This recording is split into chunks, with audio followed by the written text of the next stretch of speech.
Assalamualaikum. So, sekarang jam dekat pukul 11.30. So, yang ni kita ada satu helmet yang kita nak usi, yang kita nak postkan kepada customer kita. Yang ni order daripada mana ni? Yang ini order daripada Jasin, orang Melaka kita, support kita, Alhamdulillah.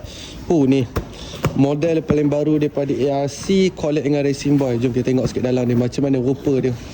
Lawa tak lawa ni. Okey, buka sikit. Ni packaging baru ni. Dalam dia, kita buka sikit dalam. Lawa ke ARC collab dengan Racing Boy ni?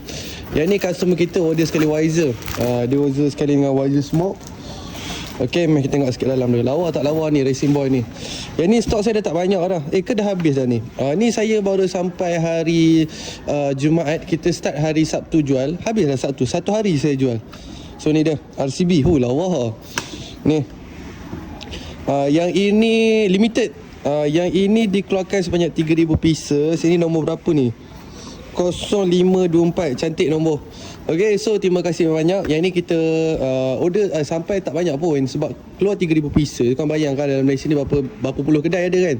So saya sampai warna putih dengan warna hitam dah habis semua. InsyaAllah kita tunggu untuk next batch. So kalau korang minat, korang tekan dekat back condition atau join live kita untuk tunggu next stock. Assalamualaikum.